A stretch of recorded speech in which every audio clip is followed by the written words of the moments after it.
Hello and welcome to another week of the Storied Arcs podcast. I am your co-host, Mike. And I'm your co-host, Alex. And today we are diving into Time Before Time, volumes 1 and 2. And first thing I want to say about this off the bat, I am not sure I've encountered a comic that does this particular trope of each issue has a title, but the trade paperbacks do not have titles. Yeah, it's rare. It is it makes it feel a little more television-y, if that makes sense. You know, it's like having episode titles. Right. Yeah. It also makes I think they're cool. Like it does. They're you know, you can try to read into them, which I don't know if we will, but I think there's something cool about that. There's a thought process in there. I agree. But it does. It really makes it feel, when you're reading through in the collected edition, it really does make it feel like you're hitting a chapter break, and that each issue truly is an individual story, even though obviously it's not. It's an overall arc there. But there's something about that I agree is it gives it a slightly different feel when you hit the chapter/issue break. That was what I was thinking about it.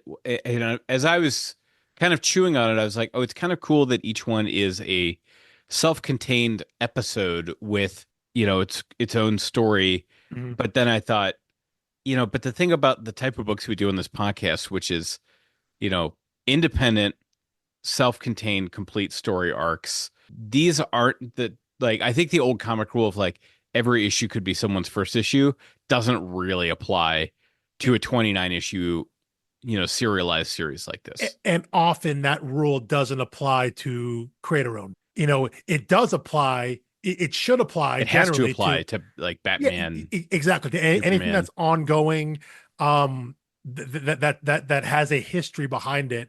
Because even when we talk about something like Saga, by the time it's done, whenever that is, in like 50 years or whatever, you know, sorry to BKV and Fiona Staples, but whenever it reaches 108 and it gets to the end, you can't call that a mini series, but effectively every creator-owned independent comic is a mini series. It's meant to be read from beginning to end. Spider-Man isn't like that. Batman isn't like that. So the books that we tackle really don't have that. And so you do get a sense, that if you were to pick up issue 5, which is the last issue of volume 1, the you know, trade volume 1 collection, it wouldn't make any sense. It truly wouldn't make any sense. You know, that being said, I think we're thinking of this like adults, and I do think there is something amazing about comic kids. And I'm talking like, you know, late elementary, middle school, early high school, that age, where just completely unbothered by that challenge, the lack of context. Yep. If they like the art, you know, if they find like a cool scene, they can, you know, like there's no wrong way to do it, but I would not give. So like for Halloween this year, I had, you know, a basket of candy and I had a basket of comics. Nice. And I said, you know, take a candy, take a comic. And as I was looking, I went through like a 50-cent bin at a local shop to like drop stuff in there. And I could very confidently grab spot issues of, you know, Black Panther, Spider-Man, Batman, Superman. Granted, not all this stuff is kid friendly. Yeah. And then I found a few spot issues of indies where I was like, oh, this is really cool. If it was like a first issue, I would totally drop it in there. But I can't drop issue 5 of Paper Girls, you know, for someone to discover, because that's really, even when you read that in order, the first 2 trades, 10 issues, whatever it is, you're still trying to get your bearings a little bit. And so I think one of those isolated, it's very similar to this, especially when it's a time travel book. It's like definitely. One more hurdle. Yeah. I mean, even though the timeline is jumbled, the way you're following the characters, you know, Tatsuo is our POV character, and so even though he's jumping through time, he's jumping through time in terms of his setting and his environment, but we're following his story from the beginning to end. So, you know, so narratively he has one timeline.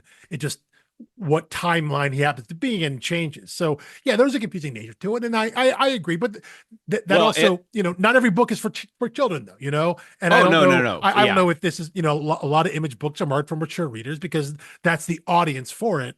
Yeah, this It's one has to different. be. Yeah, it's different if you're handing someone an issue of Amazing Spider-Man, or like I've said before, the first comic I ever read was an issue of GI Joe, and it was an issue. It was just some random issue that, would have been 3 or 4 years after publication, just because I like GI Joe. And so you pick it up from there, and because I'm familiar with the property, I'm going to read it and just want to keep reading it because I like these characters. So yeah, if you're handing a kid, you said the character names, Black Panther, Spider-Man, Batman, Superman, whatever it is, they see there's there's more pop culture familiarity with those characters. And so they pick that up just based on name recognition. And if they like the story, they can keep reading. But you put a book like Time Before Time out there, there's no connection to it for Yeah. a kid walking up, you I know. remembered the book that I was holding a couple spot issues, which actually would have constituted a small run if we only find them when they're dead. But it was like Yeah. 5, 6, 7, and I was like, I don't know if people are going to feel too gluttonous taking multiple issues, but I would almost be inclined to staple them together to make sure that if someone took it, they were getting at least 3 issues of a story. You But put I the think that's another one where it's just like I wouldn't do that to someone. Yeah, well, and yeah, a book like that, that's a big galaxy hopping space opera about dead space gods. Like there's heavy stuff that you need the setup of the first issue to understand what the world is for something like that. It doesn't. I love the idea of houses like yours that have the free comic on Halloween, along with the bowl of candy, something like that. I love seeing pictures of that. I love that that's become a thing that people do now, and you see it shared on social media all the time last couple of years, because houses that do that oftentimes, they'll tag various creators and they get retweeted, and I see them, and I love seeing it.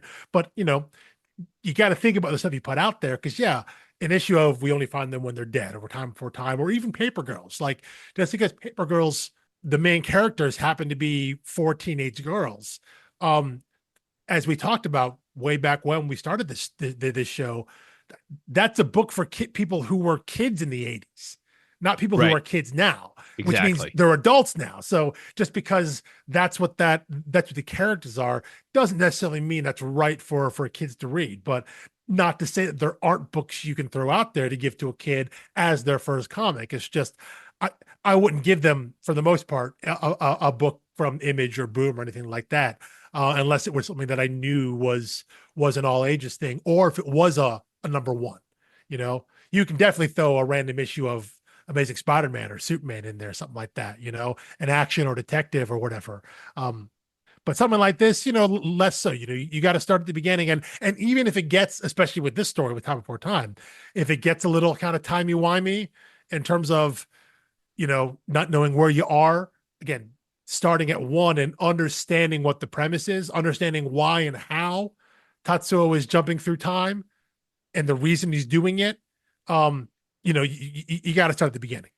Yeah. And speaking of the beginning and the 80s, and really Paper Girl color palettes, Sure. our opening page here is 1987 Yeah. with a very, Matt Wilson-y Paper Girls purple sunset behind them.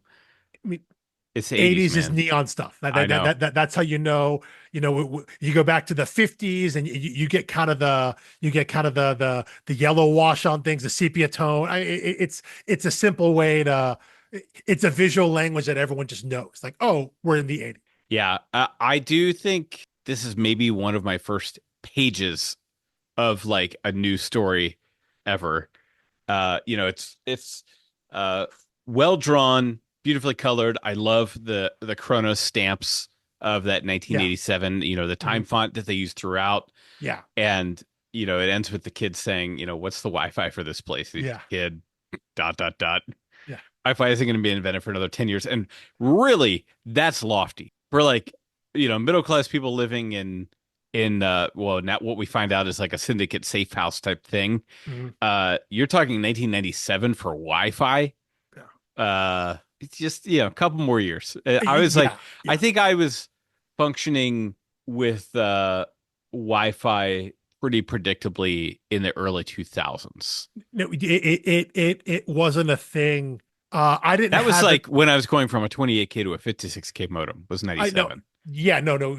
I mean that was late '90s was the beginning of cable internet access and well, affordable home high Yeah, speed right. internet access, either cable or DSL. Oh, I was, yeah. Yeah. It happened very quickly.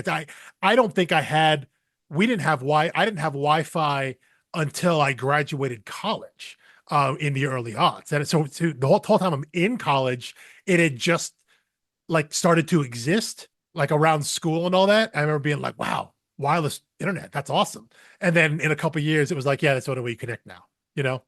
So it happened very quickly, but you're right. It's probably a good 15-ish years from when Tatsuo actually says it. But he's not wrong though in terms of its existence. Just commercial availability. I Sure, think you're yeah. right. Yeah. In terms of when this kid's gonna get it. Yeah, exactly. Um, Yeah. but yeah, then we jump back to 2140 Yeah. and then 2141, Yeah. which you said last week, in case people, jump straight into this, that's our home base. Yes, yeah, Um, that is Tatsuo and Oscar's time, and right. That's when later he later measures Nadia's time. Yeah, himself against, which yes, there is a really funny question uh presented, when the people are waiting for them back when they go to get her family, and the guy said, this is not how I thought I was going to spend my 40th birthday. And then he's like, wait, is it my 40th birthday? And I yeah. was like, oh, that's really great.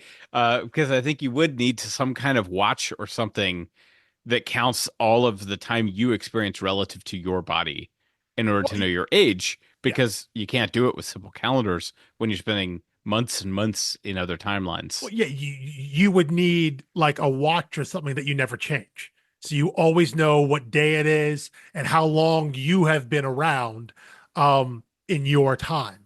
Well, I guess it would Uh, have to be an analog notebook, since you cannot take technology into the time machines.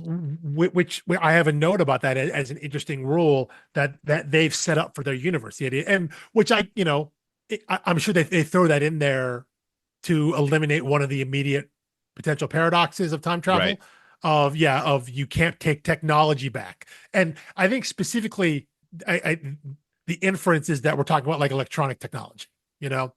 Obviously they can bring things like medicine back and whatnot. But yeah, the they seem to have a very specific honing in on electronic technology. So robotics, cell phones, whatever communication devices we have in the future, any computers, anything like that, you can't bring that stuff doesn't work across time So zones. You have to. is it your understanding that that's some type of regulation they've built into the machines to like scan for that stuff and shut it down or blow it up, or they literally can't do it, like it disintegrates because of the nature of time travel? I That's a good question. I read it as that was just the rules, Yeah, I read it so, as so a natural phenomenon. yes, so if you brought let's say you brought a cell phone back in time to an era when it didn't exist, it simply wouldn't work, you know. It would just be it would be there, but it would be non-functional. It would just be a brick. So and I get that read based on the reaction of the robot Kevin when we find out that's what Tatsuo goes in the future to get. Where he goes into what uh I forget the exact year, 2099 or all that, Oh my or gosh, yeah. There's oh no, so many. I'm sorry, 30 3455. Again, the actual years not important. The specific years not important. I think Right. the only year Backward, you have forward.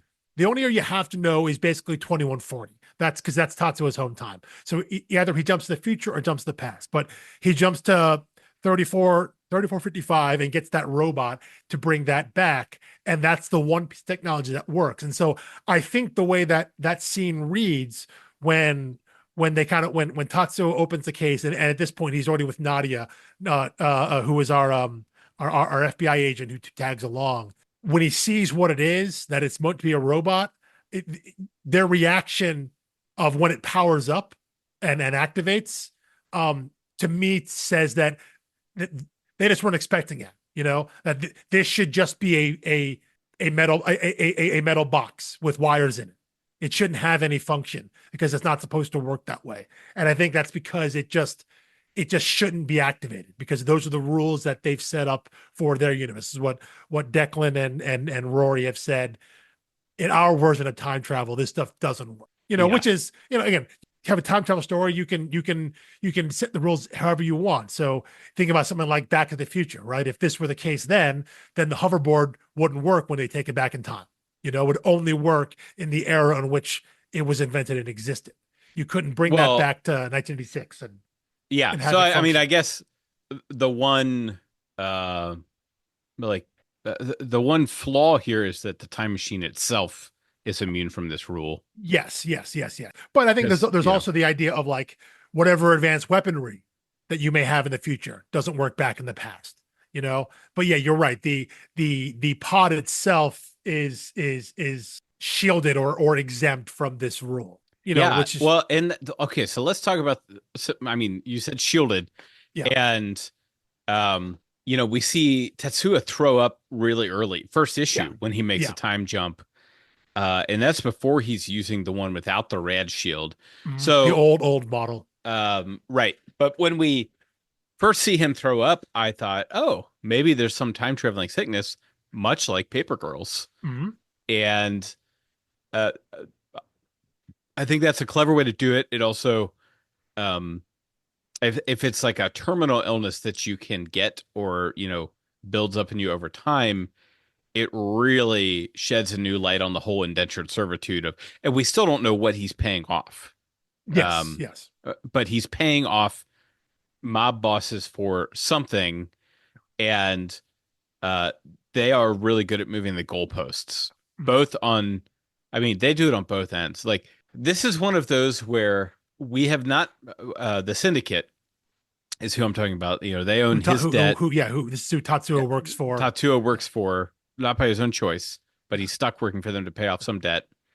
And they move families while raising the prices on the families. And then when the families arrive in the time, they're quarantined, they owe more money, Yeah. and like the interest grows faster than their payments. So they're basically stuck living in this syndicate housing the rest of their lives and can never pay off the balance. So they get them kind of coming and going. Yep. And it's one of those where we've not heard anything positive about the union, but you're just like, wow, how bad could the other side be? Yeah. Uh, Yeah. Well, and what we do know about the union is that they don't form until years later.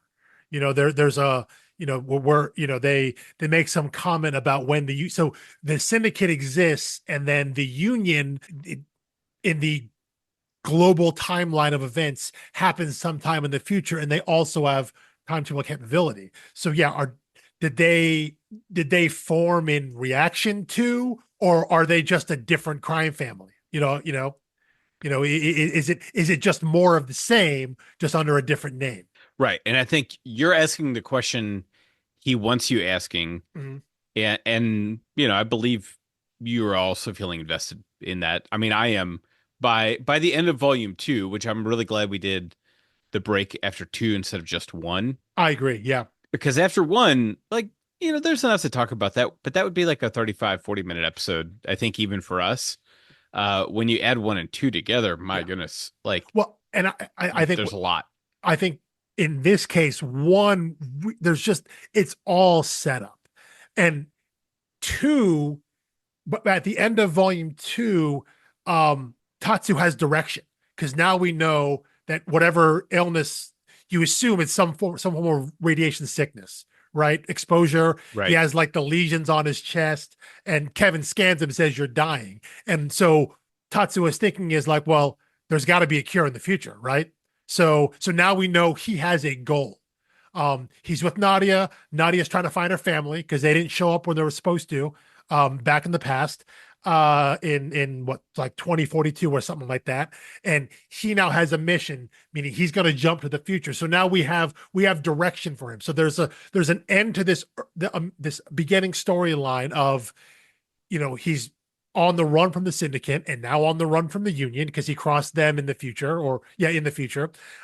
We know that Nadia has her mission, and Tatsuya has his. And And you they don't have the built-in constraint of this junky machine that can only move Yes, yeah, 75 years at a time. yes, yeah. So Which to is more me, jumps, more as a reader, exposure. right. Yeah, Well, and as a reader, it's like, okay, that's the layout of the next however many trades. Maybe yeah, not the entire run of the story, but the next trade or two is them moving in 75 steady 75-year intervals. Yeah. Is my expectation as a reader.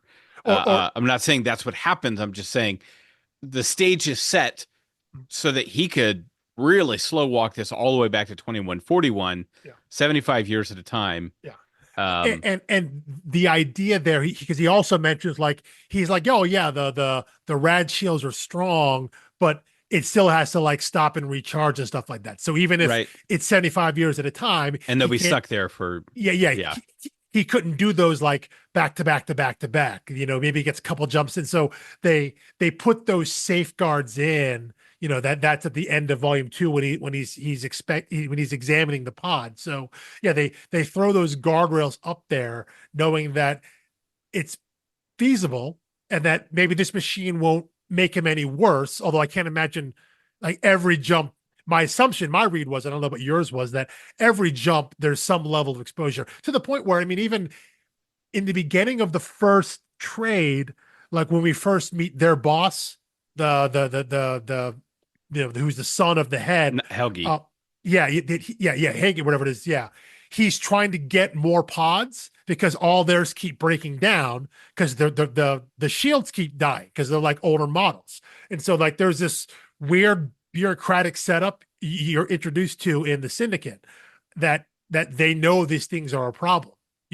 So again, they're priming you as the reader that every single jump comes with a cost, and that yeah, if you're a family jumping back once, that's probably the one jump you're going to make. But the guys that they employ heavy air Right. quotes, Yeah. who are making these multiple jumps, guys like Tatsuo, guys like his partner Oscar, these guys who are making these multiple the couriers basically, that every single time they jump there's an exposure and a risk. So yes, by setting it up by saying they're good shields on it, but we can only do 75 years at a time, and max, that they have these parameters set that you're right, as a reader I'm with you now have an expectation, whether or not that's how the story plays out. There's an expectation of that. There's a built-in like story break quality, right? That we have to make these intermittent stops while he searches for the time when there's a cure for whatever sickness he has, if such a cure exists. Yeah. I mean, it's a perfect setup. I want to get into why these families want to go backward because I think one of his main commentaries in the series, which I don't think he's heavy-handed about it, but I think there is this idea that he's addressing of the things were always better back when XYZ. Yes. And we Yes. don't really know what's wrong with the world in 2141. I'm Okay. so glad you Yeah. have this. One of my notes right here is the present 21, is the present really so bad? Because we Right. know We actually there's a don't future. know. Because we know there's a future, and not even like jumping to hundreds of years. The first jump that Tatsu and Nadia make, they go what, like 50 years in the future. They go. I'm I sorry. thought it was broken. It was like 4063. They went crazy part. Yeah. 2093. Oh no, that's okay. Yeah, See, I'm all over they go the back like place. they go back like 50 years. But we see some of the syndicate guys, they jump to 34 something. We know that people come from 3455. Yeah. 4,000 or something like that. So we know there's a future, millennia in the future. So yeah, you're right. What's so wrong with what they're living in now that would cause people to pay, as you say, some absorbent amount of money and then be in debt for the rest of their life in the past? Like, what's so bad about it? And I guess we get a little bit that there's the one guy who was like wanted for murder. So like really they're getting him out of there to avoid charges. You can kind of see that from our criminal syndicate. But then you ask like, well, why would Nadia's family want to go? Exactly. What are they running from? The kid we meet at the beginning, the Stan kid, the guy that Tatsuo runs into as an adult, when they get stuck, when Tatsuo and Nadia get stuck in the when their machine blows up later. What were they running from? What were they trying to get away from? And why is it going to the past? Why is the past better?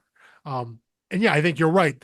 They're hitting on the idea of the olden days. They're playing off that fact. Right. Well, I mean, I do think it's part of human nature that it is easier for us to look backward than forward. It's, it's easier, more natural, when threatened, fearful, whatever, people clam up and look back to the last safe thing they can remember. The good old days, Um, right? yeah, especially, I mean, like there is nothing funnier than to me than people my age, our age, who like romanticize the 1950s or something like that. It's like, look, I grew up watching Back to the Future, seemed great, but that wasn't, reality. And there was a piece, this is like 10, 15 years ago on the Daily Show. But it's a segment you can watch that John Oliver did called Even Better Than the Real Thing. And he goes through each of the decades and talks to someone who was alive in that decade and said, like, why was this the greatest decade in American history? And someone will say, like, oh, well, it wasn't. There was this, and they'll say because, and he showed like a bunch of Fox News hosts saying like, well, when I was a kid, and he was like, okay, well, one of them was born in the 70s, one was born in the 60s, one was born in the 50s. So he goes to the 70s one. He's like, why was the 70s the greatest decade? And the person was like, oh, it wasn't. There were like gas shortages and Yeah, all of this scare stuff. And it yeah. was like, okay, okay. Civil unrest, war. Right. So Yeah, it's there's like, okay, well, then we'll go talk to someone from the 60s. And he's like, okay, why was the 60s the greatest decade? And they were like, oh, like it was women dying on tables from botched abortions and, racial protests and the assassination of, the president and Martin Luther King Jr. He's like, okay, so he talks to someone from the 50s and they're like, that's the Red Scare. They had us hiding under our desks at school. We thought a nuclear bomb was going to go off any second. And he's like, oh, maybe the thing that all three people have in common when they say when I was a kid is the fact that they were a kid. yeah. Like everything seems, rosy and golden when you were a kid, regardless of era, including people who are growing up now. Mhm. So it's just a matter of like, yeah, everyone sours on the world when they turn into an adult. We all become curmudgeons to some extent. And they talk about the kind of, we're talking about larger societal things, but even the wave of nostalgia that rolls over pop culture. They always talk about how it seems to run in like 20-year cycles, So in the 70s, there was a romanticization of the 50s, right? And when you look at pop culture, in the 80s, it was the 60s. In the 90s, when we were growing up as teenagers and early teens, it very much was the 70s in terms of Right. fashion and things of that nature. And then in the early aughts, we're looking back at the 80s. And if you were a kid in the 80s, you're like, that stuff sucked. But then the kids in the early aughts were like, that stuff comes back. Then there's look back on it. So there's always that cycle of looking back. As you were talking about that whatever this Daily Show piece was, and thinking about that line in Time Before Time, I was reminded about 10 some odd years ago, there was a show, I think it was on NBC. It was called Timeless. Again, it's a time travel show where you basically had these three main characters who were in a time machine. They would go back in time, and the way these shows kind of work, like kind of a quantum leapish kind of thing. They're fixing things Oh in the yeah. past, blah blah blah. And one of the characters, he's an actor comedian named Malcolm Barrett. He's really, really great, really funny, but he's a black man. And they were talking about the past, blah, blah, blah. And at one point he was like, I'm a black man. Like literally no time in history is good for me, Right. Yeah. There's no which golden era on this continent anyway. Yeah. exactly. Yeah. So the idea is like, when you talk about the past, like literally there are no good times in history, let alone what's happening now. The further we go back, the worse it happens to get.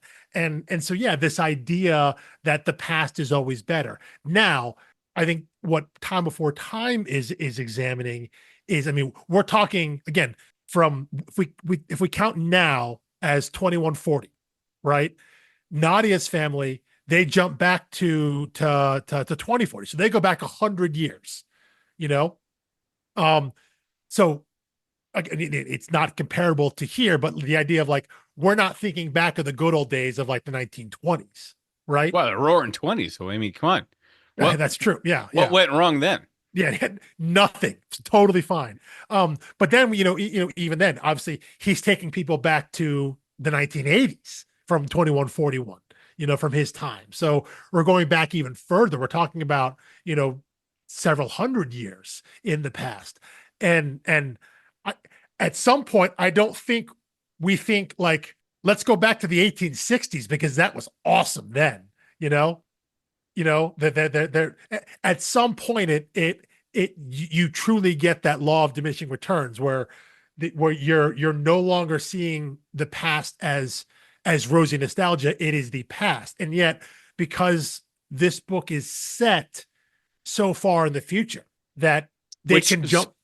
yeah, Wait, and speaking of 80s, by the way, that was, I think, their greatest blunder was they didn't make the future enough. Back to Future 2 going to well, yeah, 2015. yeah. Well, Terminator, the future that the robots come from is 2029, yeah. which we are rapidly approaching. Well, And because but that was it though. Like in 1986, like 30 years is a long time. You know, yeah, like it seemed plausible. And a part of that also was that as they people who jumped. grew up watching the Jetsons. Yeah. Well, but I mean, also specifically the Back to the Future, they jumped back 30 years to the 50s. And so the idea of going 30 years back, 30 years forward, I think Yeah, was there was the was symmetry to it. exactly. Yeah. But you're right there that, we get to the year of Back to the Future 2, and it's like, we don't got flying cars, where's our self-drying clothes and our self-lacing shoes and things The like that. self-lacing sneakers, you can't tell me the technology isn't there. They just haven't Yeah. made it profitable yet. But Yeah. uh, But I'm because we're eagerly awaiting. absolutely, but because time is set so far in the future, jumping back 200 years puts us in our time now. But you have to think, what do the people in 2041 know about the 20th century? What would they know about the 20th century? We have no idea because we don't know what their society, because we haven't seen what society is like in 2041. Outside of We like the syndicate headquarters. Yeah. exactly, yeah. And they make the joke about how, they always jump into warehouses, like, and the idea is like, well, it's because we know they're always going to be empty or something like that. They don't want Right. to, they don't, I mean, it's just like that's like a really good, don't take me down that rabbit trail reader. Like, here's an explanation, yeah, buy it or yeah. don't. Yeah, Um, but because of that, our view of what society is radically different. We see far more of 2042, which is that's the time they jump to look for Nadia's family. We see far more of that society, which doesn't look all that different from our world, because again, the Stan character, the kid at the very beginning who is complaining about Wi-Fi, we see him as an older man in the 2042 timeline. So society hasn't changed that much there from what we would recognize it reading this book now. Um, but we don't know what kind of world they're leaving, and that's still an open question after these first two books. Why would people want to go back, especially again since we know they can jump to the future? So are people being sold a bill of goods in order to keep them, as you said, in this unending indentured servitude? I think that's in play with the syndicate, given that we know that they're not the most up and up organization. They're called the syndicate, for God's sake. right. Yeah. No, yeah. If a corporation you're working for ever changes its name to the syndicate, Yeah. get out. Yeah. Like, Yeah. yeah. Yeah. Like Jason Statham will be onto you within a year or two Yeah. That and be hunting you that down. that word only has one connotation, right? It only means organized crime. Whether that's like if you say syndicate, that just means like you've corporatized organized crime. Yeah, which I guess makes it more professional. Yes. Yeah. I Yeah. was Yeah. trying to remember. There was a never mind. Okay, I was like, there was a syndicate back in Detective Comics in like 2016, 2017 storyline, but it's called the Victim Syndicate, which isn't much better. Yeah. Um, But especially if your organization is capital T, the something, the syndicate, the union. I yeah, think at some point they mentioned like the consortium, what anything like that. That actually reminds me of I don't know if you watched Alias back in the day, the Jennifer I never Garner did. show. No, I I mean love I that was told I show. would like it. I love that show, but it had to have been at some point a running joke because everything was the something, the covenant, the trust, the alliance, everyone, good or bad, was part of some sort of organization that started with capital T, the something. And I got those vibes when reading the Syndicate, the Union, things of that nature when I'm reading here. And said, in my mind, none of those have good connotations, you know. And again, I think you know, you because Tatsuo is our POV character, and the book starts out with him and Oscar being like, we should get away from this. We should make a run for it, So we automatically see the Syndicate as being the bad guys, and what we see them do, they're not that great. But then we also see, as you mentioned, the Union, and they're opposed to the Syndicate, but that doesn't make them the good guys. Not necessarily, at least, right? No, there's nothing in 2 volumes that makes me think, oh, they should really run to them for help. Yeah, yeah. They would be safe in the arms of the Union. Yeah, yeah. Uh, That no one who has time travel, who uses time travel, does so with good intentions. That's what we're shown here, right? Is that the read you get? yeah, well, no one who is in charge of facilitating it. Like Yes, yeah, Nadia's yeah, yeah. family, as far as we know, Well, had no, good yeah, yeah, intentions for yes, wanting yeah, yeah, trouble, but yeah, yeah. they The had to go through shady, yeah, nefarious means to do it. the people who have the pods and who use the pods, who control that. As far as we can tell, whether it's overtly nefarious or not, it doesn't seem like it's meant for good intention. Maybe it's shrouded in good intention. Again, like we don't know what Nadia's family situation is. We don't know what Stan and his mother's situation is. Are they shepherding people who are in need, people who are in need for good reasons or bad reasons? We don't know any of that yet after 2 volumes. But the feel you get is that none of these people are good. That if you're using time travel to, again, go forward in time to help your cause in your time and shepherd people back in time, maybe to use some of the things you got in the future. None of that works out well. That's that's my read. I think that's what's being presented so far. Yeah. So let's talk about our characters a little bit. Okay. I was reading it as an L. Is it Helgi? I think it's Was Helgi. Yeah. Yeah. okay.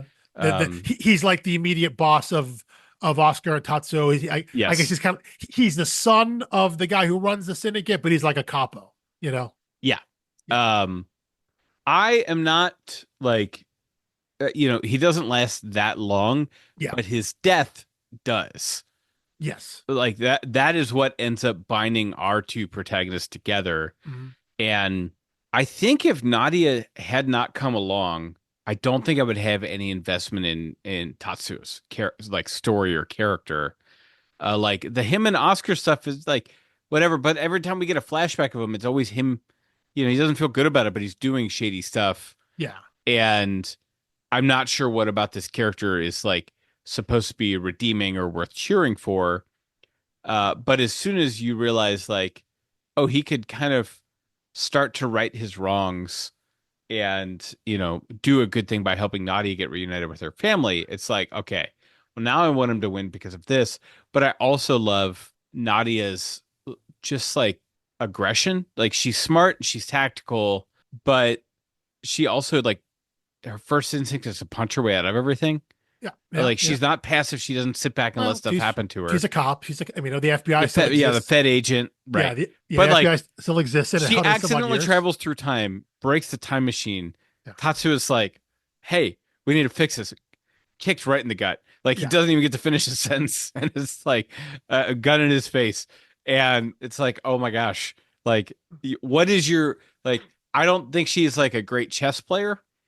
No, She deals with the situation right in front of her. not a great poker face. No. Right, yeah, she knows what she wants long term, but she's not setting up like 4D chess moves to get there. She's very reactive in the moment.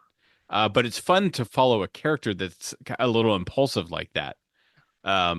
rather than one where you always have to just guess what they're thinking. Yeah. And I think, again, the idea that we're looking at 2 volumes here together, she has character growth by the end of this volume, because when she gets the time when her family should be there and finds out they never arrived, that maybe there was some other program that they volunteered for to maybe go further back in the past, or to go somewhere else. Now again, she has a goal in mind, and we see maybe not more level-headed, but she now knows that she has to be tied with Tatsuo now to get where her family might be. She can't just, again, punch her way through. And talking about Tatsuo as a character, I thought the scene when Nadia and Tatsuo are in the apartment of the woman who used to live down the street from Nadia in the original time. You know, when they meet her at the syndicate complex in 2042 or whatever, in sorry, in 2042. And that neighbor, that woman, she says to her, like, listen, I don't know how much you know about the guy you're with, but like no one worked with the syndicate is good, you know? And, you know, Tatsuo kind of overhears that.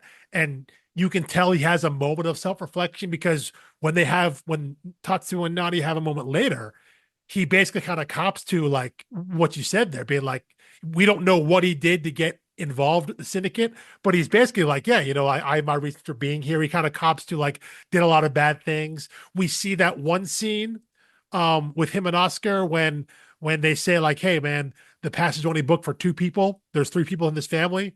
You know, only two of them can go. And we find out that a similar thing happened to Nadia and her family, which is why they got separated. And so you get a sense of some of the moral compromise that Tatsuo had to make, that he was like, I don't think a big deal. Two people, three people, was, who cares what we're shipping back?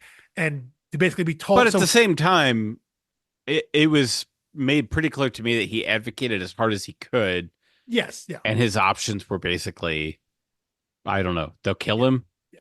Well, or he does this. but I think that was meant to show that he maybe had some sort of compassionate moral center, because we don't know when that is in his past. We don't know if it's early for him, how long he's worked for the syndicate at that point. But I think it's meant to show that he at some point had maybe some semblance of moral center or compassion for this, and then that he loses that because he's stuck working for this. You know, you do this so long it wears you down, and he cops to the fact that, yeah, I'm not the greatest person, haven't done the best things.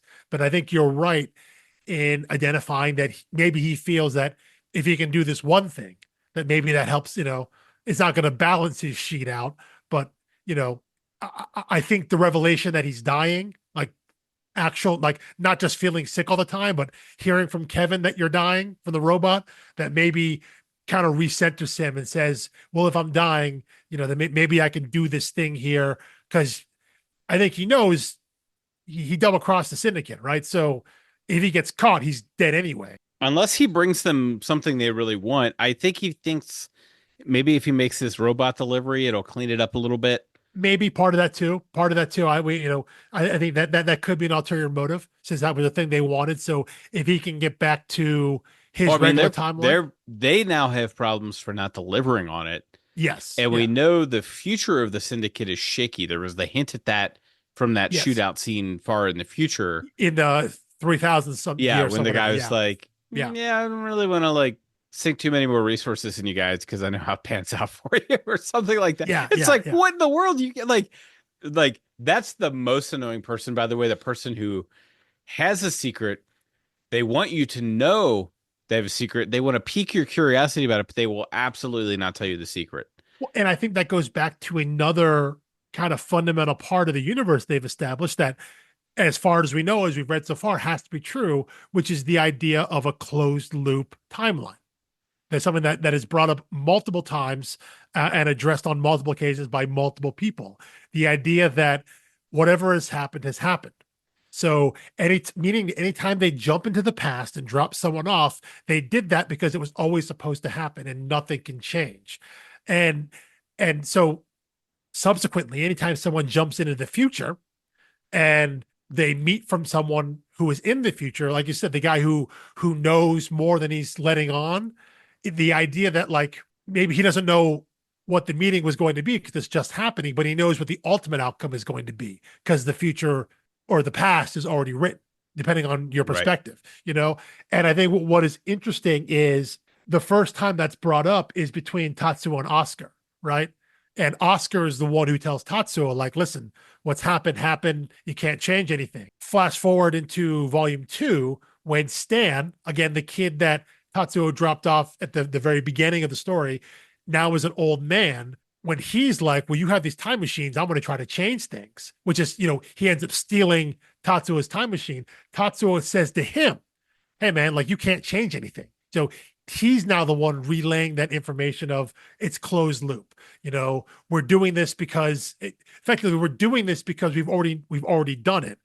We don't know necessarily what's going to happen in the future because they talk about how people don't want spoilers. They don't want, again, the idea of knowing what the future is some sort of paradox.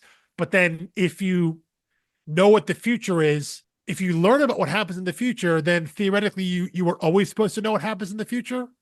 Right. Because again, if it's a closed loop, then knowing what happens in the future doesn't change anything. You're supposed to know what happens in the future so you can do whatever it is you were going to do anyway. So you And you I really don't get the start. impression that Tatsuya, with all his traveling, has done any exploration. No, Like no, he he's he been in clearly does not care. warehouses, Yeah, syndicate safe houses, and yeah, occasionally the little go for errand.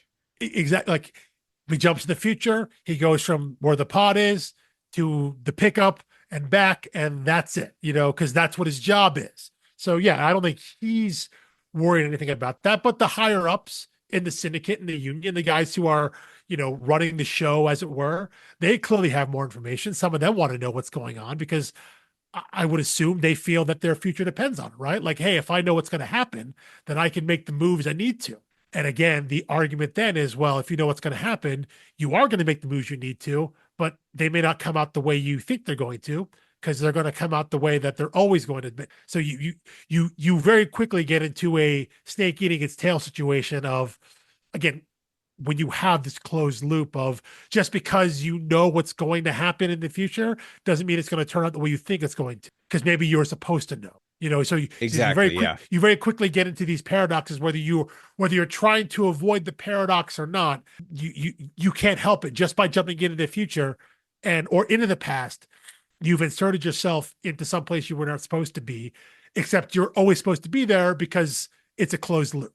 Because in someone's past, you always jumped into them, Okay. So regardless of your perspective. can you help me remember sometime in Oscar's future, he runs into a younger version of Oscar, right?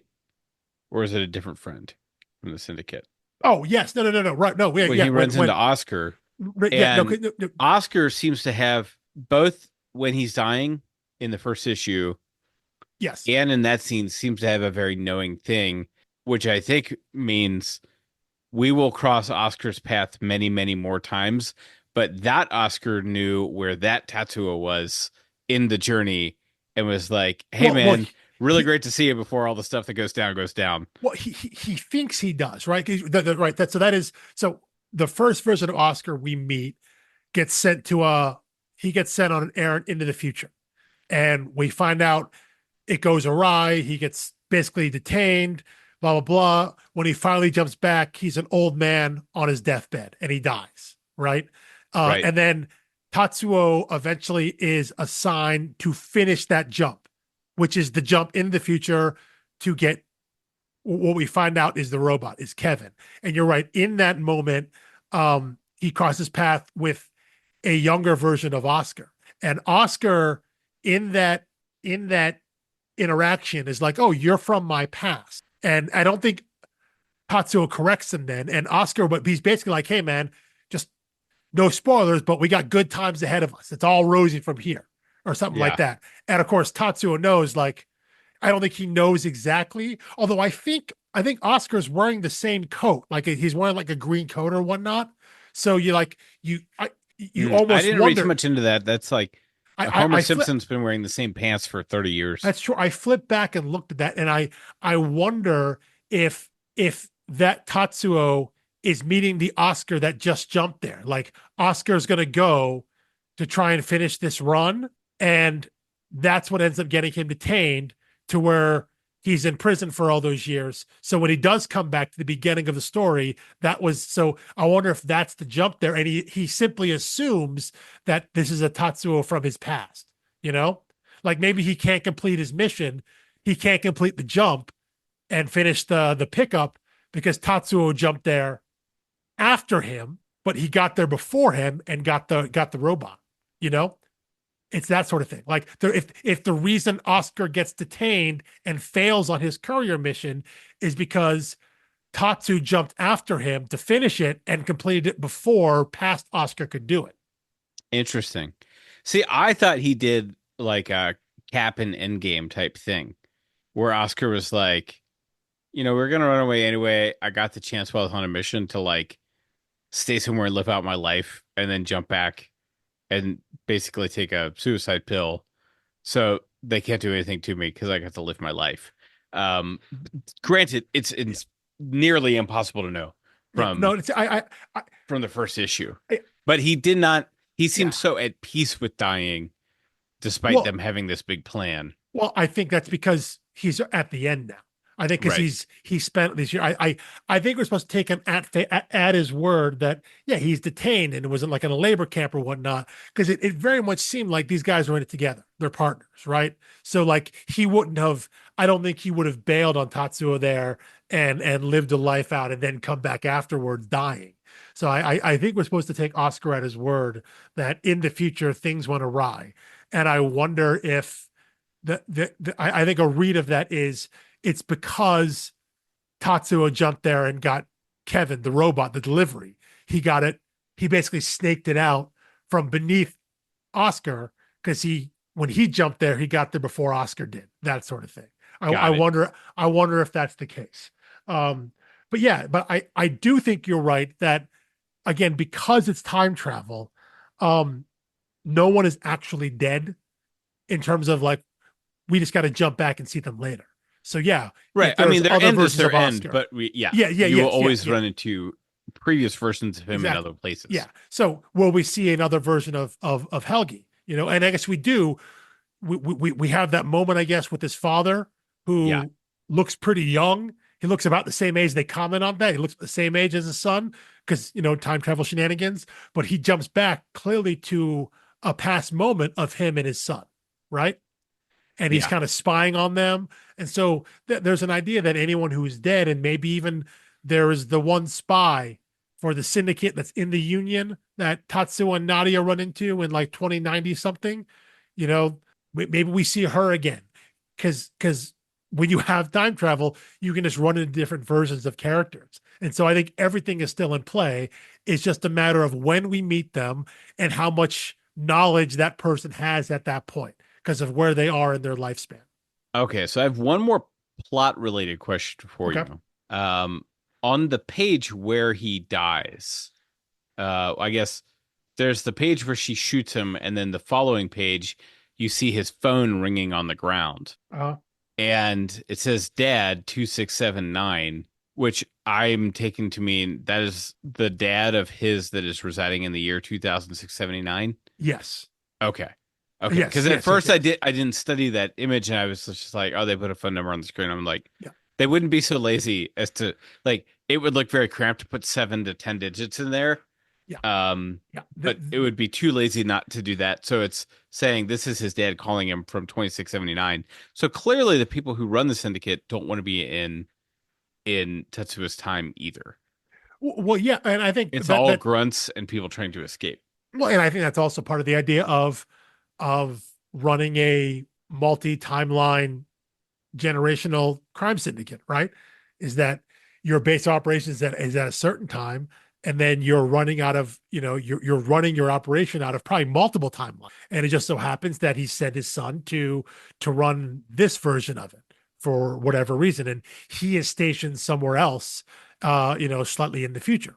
So yeah, you can get a little confusing there, obviously, but yeah, no, I think I think that's what you're meant to read, that that's where his father is calling for, which Yeah. means which means they have well, technology doesn't work once you time jump, but you can make calls and deliver messages Which we know across because they time. were sending a video log back and forth in the second volume. Yeah.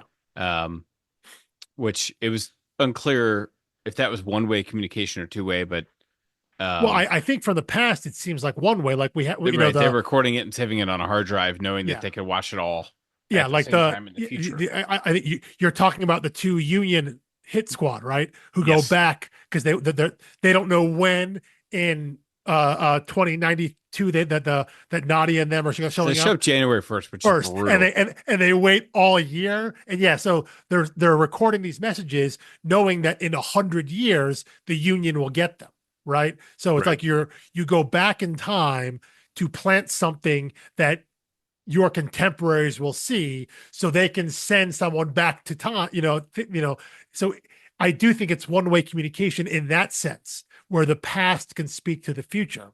But yeah, clearly the syndicate, or and I guess the union as well, does have a way to communicate in real time at some point in the future, in the 2140s or whatever and beyond. Yeah. Um, so you're certainly welcome to jump back to plot things and plot character things.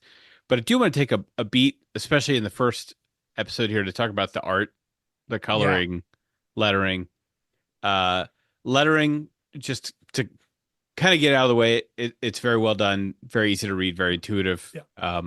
I like what they do too, that um it in a way to when someone maybe is speaking like an aside or to themselves or something like It's a different that, shape. Yeah. well, yeah, it drops down to mixed case or lowercase, Oh, yeah. as a way Okay. to be like I'm talking to myself, or that sort of thing. It's a way to almost to visually signify volume almost. Right. Normal text is all caps, which is very easy to read, and then when it drops to mixed case or lowercase, it's someone speaking something to themselves or whatnot. And then And when a obviously robot's whenever, talking, it's a different yes, shape bubble, different font. absolutely, doing those visual things to note that Kevin is a robot. And I think what's interesting about that is if you then go back to The robot um in the the final scene, issue of Volume One with the what oranges, the exactly orchard. Yeah. the the being that Tatsuo meets to get Kevin the robot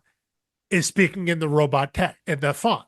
So Yeah. like he's meeting with a robot in the future to pick up what becomes what we learned to be Kevin, was a robot itself.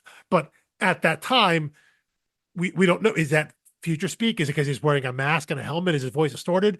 I think what you're meant to understand now is, oh, that was also a robot in the future because we see how Kevin speaks and it's the same font type. Yeah. So anyway, I wanted to shout that out because I did notice, and I may not remember once we really get into the thick of the plot in 3 and 4 and 5 and 6. And then for the art, um, I think it's it's kind of refreshing to have such a simple art style. We've Mhm. read some complex things. Um, the paneling is fun and varied, but I don't think he's doing anything wild with it unless No, I'm they're missing not going. something. They're not going crazy with it. Um, and the character designs are very simple. The backgrounds and detailing is very Spartan, very sparse, um, which keeps your eye on the story itself. You're not Yeah. getting lost in the beautiful world of splash pages or anything Mhm. like that. Um, and I think the color is just done to great effect. And not a lot of splash pages too. I mean, maybe like a single page splash to end an issue or something like that, but not a lot of big double page splashes. Where you have a No, I big mean, I think turn. that would Yeah, require more character detail than they really even have.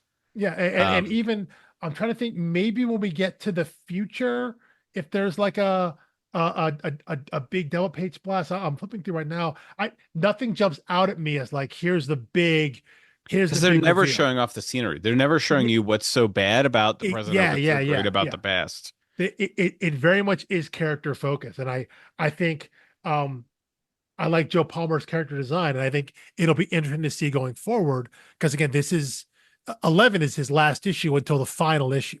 So going forward, the rest of the volumes all have different issues, different artists for different amounts of runs. They'd be like a 2 or 3 issue run or something like that, or they do a whole volume like 5 issues or something.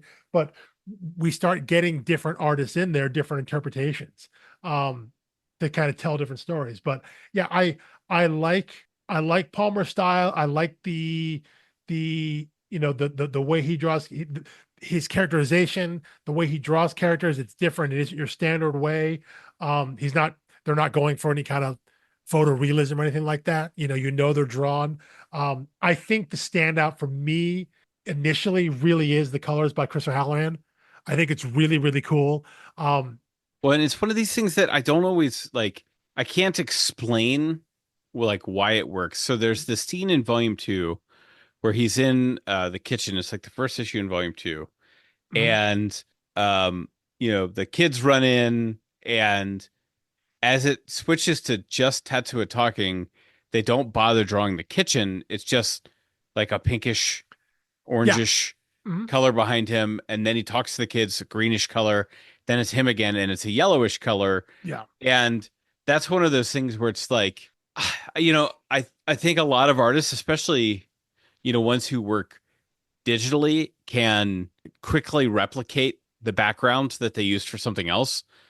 Like, I have been surprised before. I would be stunned if this wasn't hand drawn.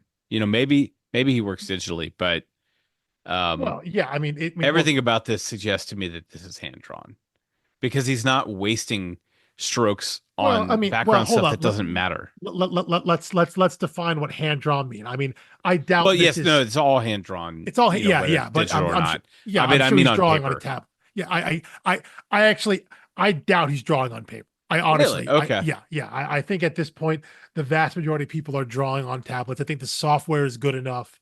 Um, but I still think it's a storytelling choice when they decide to show a background and when they don't. It's not just a laziness thing.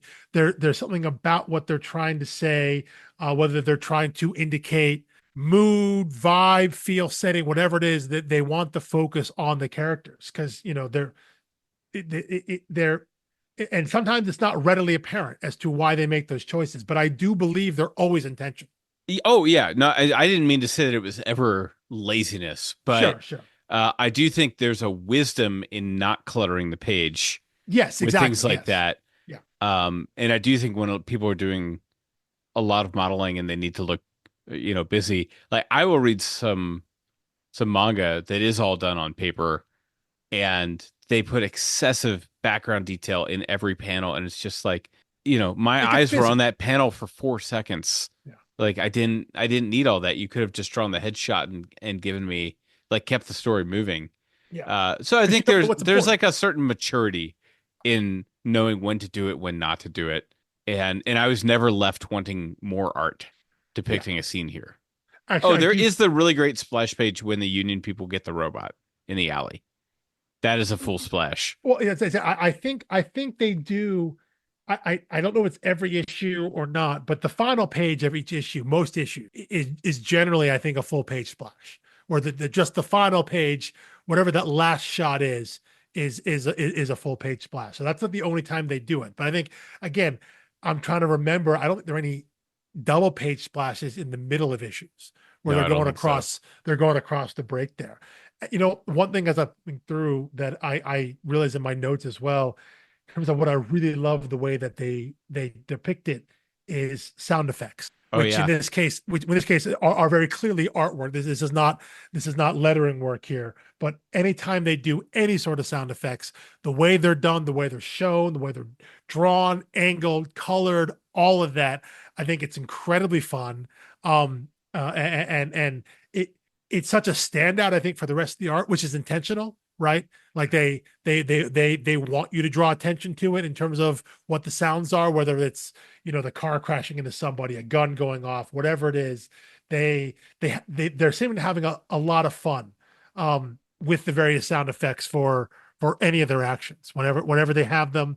I think it's a really cool way, and it's a nice way to kind of break up some of the art that they put so much time and effort into those into how those sound effects are shown on the screen and the way that they vary them depending on what the sound is depicting. Yeah.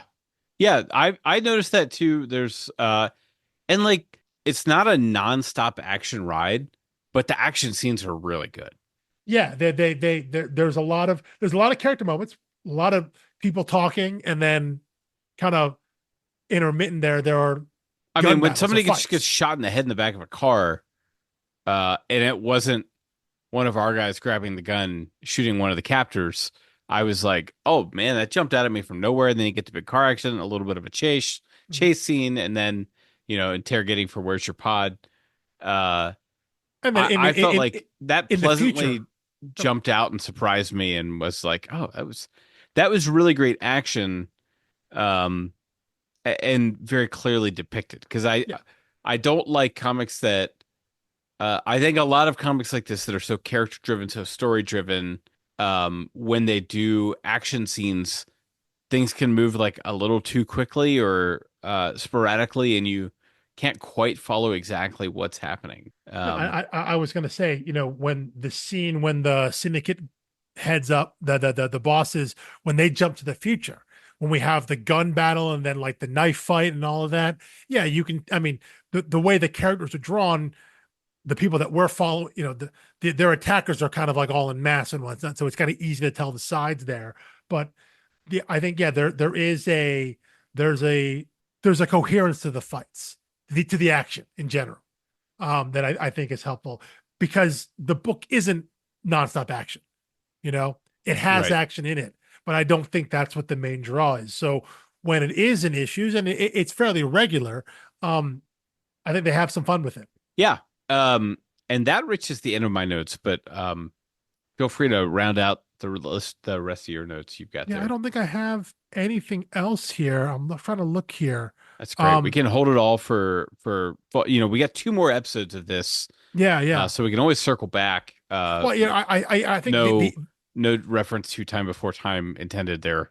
yeah, no, but Um, I do think my lasting thought on my notes is this idea of when you come to the end of these two volumes here, we have actual direction for our characters, and I think that there's a good setup there that you don't really have that I didn't feel after the end of volume one. The end of volume one felt like all set up, and you didn't have any idea of what the characters wanted or where they were going to end up, you know? And I think at the end of two, you now have direction of the characters. And I think there's more anticipation for me in terms of going into the next story into volumes 3 and 4, or at least just to volume 3, than there was when I finished volume 1, which I think looking back on it, um, is why I didn't continue reading this story when it was coming out. As I right. think back on it, when it first came out, I remember picking up the first issue, and then reading the first trade, and then not reading beyond that. And I think it was because at the end of that first trade, I had a grasp of the world, the time travel, the various Right. organizations or whatnot, but I didn't have a sense of where the characters were motivations were and where the story might be going. And I think at that point I was like, well, I'll wait till it's done, and then when it finished up, I never got back to it until you mentioned it for the show. And Yeah. I So think, the follow-up yeah, question though then is okay, so this issue 11, which is basically at least a year of yeah, single pulling monthly book, yeah. is that too long to get that great launch off the ground? I I don't know about being too long, but I think there's a version of this story where the end of volume 2 is the end of volume 1. There's a way to Yeah. tell everything you want to tell and compress it in those first 5 issues instead of the first, well, 10 issues, because we've skipped issue 6, which is the Oh, first of right, the right, right. interstitials. So it's the end of 11, but this story is 10 issues long. I think there's a version of the story that maybe is a little tighter. Um, and you get to the end of you get the same revelation of, oh, Tatsuo has some terminal illness from the time jumping. Nadia's family is not where she thinks they are, and they're heading off. They have both the syndicate and the union on their tail, and they're heading off into what their end game is going to be. I think there's a version of this that maybe trims a little bit of the fat from especially I think in the first trade, that gets us in the story a little bit quick. Yeah, I agree with that, and I would have liked to seen it. I think had they done that, had the end of issue 11 been the end of issue 5, I probably would have kept reading monthly Yeah, instead of I think. waiting Yeah, on yeah. trades. I think there's a better hook at the end of volume 2 for the rest of the story than there is at the end of volume. That being said, I was saying that as an indictment on me as a reader, not on them as a creative team. Well, yeah, no, I wasn't patient enough with it. I'm with you as well. But again, I think again there is a version of this story that just is a little tighter, and again, it's their story to tell at their pace. But I feel that there was probably room, and I don't think you lose too much. I think there's a way to tell the story and lose some of the maybe some of the time jumping in the beginning, and you can still do those things because obviously it's a time travel story. You can always go back and hit some of these same moments just at a different point in Tatsuo's journey. His perspective's a little different. Um, I think they can. There's a version that I think I would have liked to have read that's a little bit tighter that gets us to the same point, just gets us there faster. And I'm with you then with in that way that if I'd gotten to the end of volume one and had gotten that same, okay, now we're off and here's what Tatsuo and Nadia are going to do, I think I would have been far more inclined to keep reading it as it was coming out versus getting to the end of volume one and being like, okay, well, I'll see where it goes. Because at the end of volume one, it's a little directionless. Yeah, I 100% agree.